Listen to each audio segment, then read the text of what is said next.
কিছু সম্পর্ক থাকে অদ্ভুত, একদিকে ভালোবাসা, অন্যদিকে ভয়, আর মাঝখানে জমে থাকা কিছু লুকোনো সত্য। হ্যালো বন্ধুরা, আমি রোকসানা, তোমাদের আপুমনি। স্বাগতম এই গল্পের ঘর রোকসানাস লাইফ ক্যানভাসে।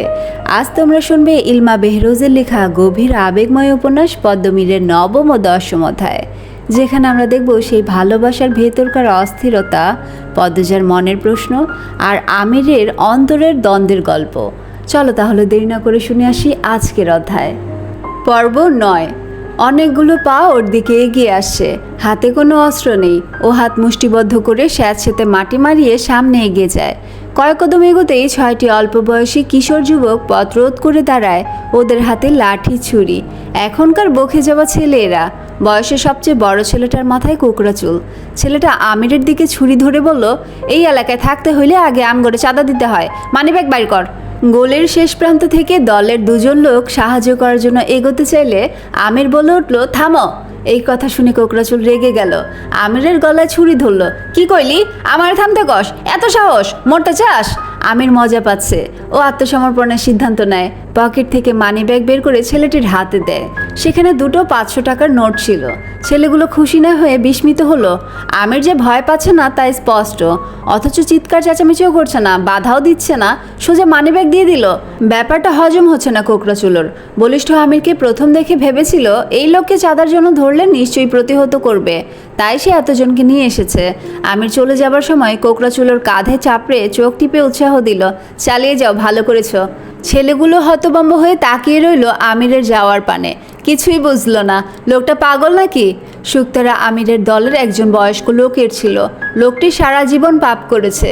রাস্তা থেকে বাচ্চাদের তুলে নিয়ে ছিনতাইকারী, ভিক্ষুক, মাদক ব্যবসায়ী বানিয়েছে।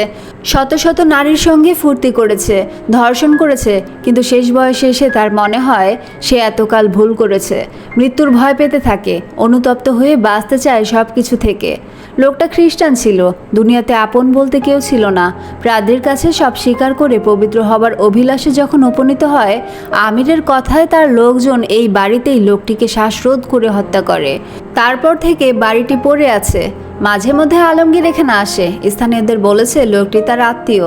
এই বাড়ির উত্তরাধিকার বলতে কেউ নেই, তাদের যে কোনো প্রয়োজনে অবাধে প্রবেশ করতে পারে এখানে। আমির শুকতারার গেট পার হয়ে দ্বিতীয় তলায় ওঠে।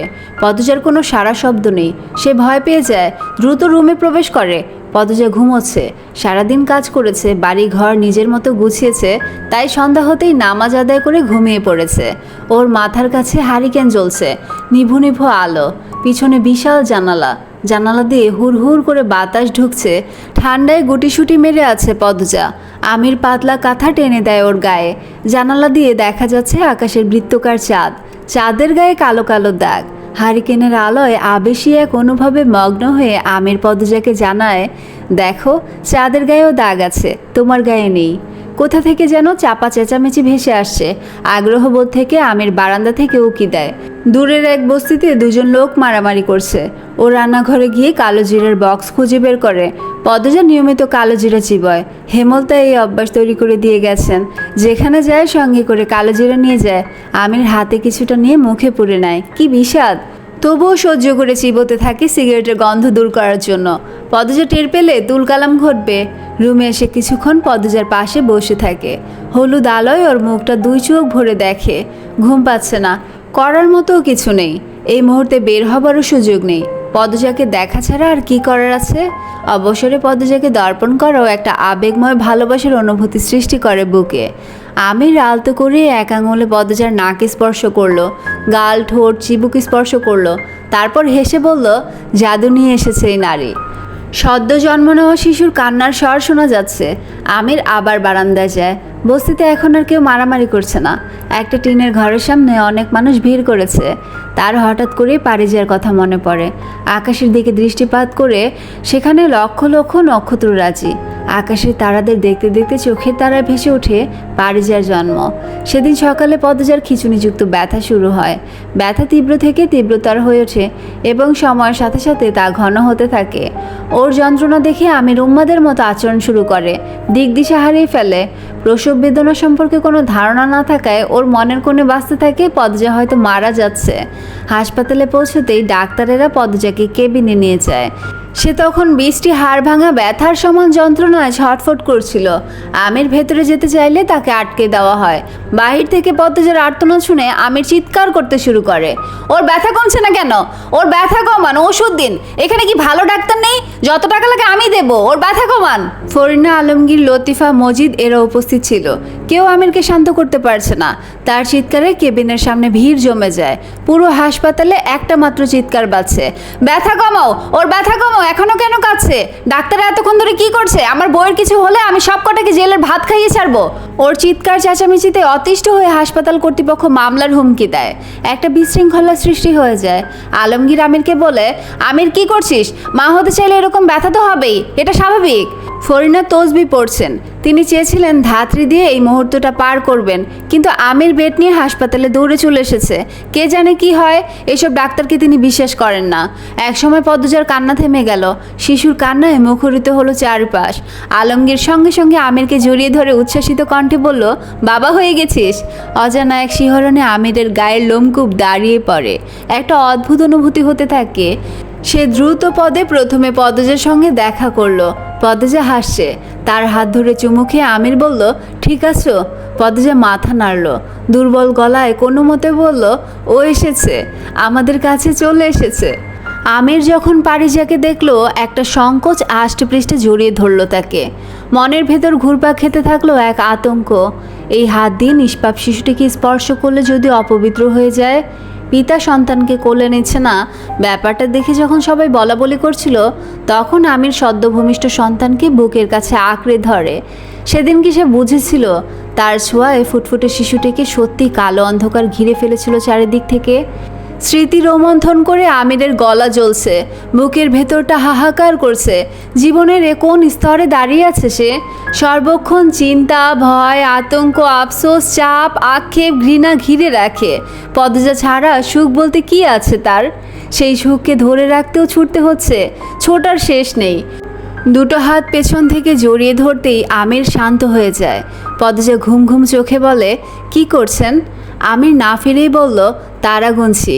কয়টা গুনলেন? আমিরের পিঠে মাথা রেখে চোখ বুঝলো। আমির বলল, 70টা। কখন ফিরলেন? অনেকক্ষণ আগে। আমিরের গায়ের রোম গভীরভাবে অনুভব করার জন্য পদ্মজা আরও শক্ত করে জড়িয়ে ধরল তাকে। আমির আকাশের দিকে চোখ রেখে বলল, মাঝে মধ্যে কী ইচ্ছে করে জানো? কি? তোমাকে নিয়ে হাঁটতে বের হই, সারা জীবন পাশাপাশি হাঁটতে থাকি, কখনো যেন প্রবীণ না হই, তৃষ্ণা না লাগে, হাতে হাত রেখে অনন্তকাল হেঁটে যাই। পদ্মজা হাসলো, বলল, অমরত্ব চাচ্ছেন? জনম জনম তোমার সঙ্গে থাকার জন্য অমরত্বই চাই। নশ্বর এই দুনিয়াতে অবিনশ্বর জীবন চাই। আমরা জান্নাতে অনন্তকাল একসাথে থাকবো ইনশাআল্লাহ। এ কথায় আমির থমকে যায়, বুকে কিছু একটা বিধে। পদ্মজা তাড়া দেয়, বলুন ইনশাল্লাহ। আমির বিড়বিড় করে, ইনশাল্লাহ। পদ্মজা সামনে এসে ওর বুকে মাথা রাখে।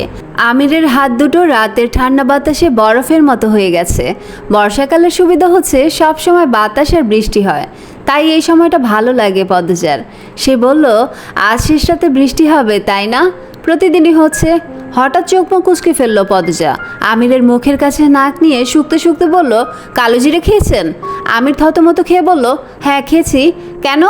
এটা কেমন প্রশ্ন? তুমি তো সবসময় খেতে বলো, তাই খেলাম। পদ্মজা সন্দিহান কণ্ঠে বলল, কিন্তু আপনি তো খান না, কি লুকাচ্ছেন?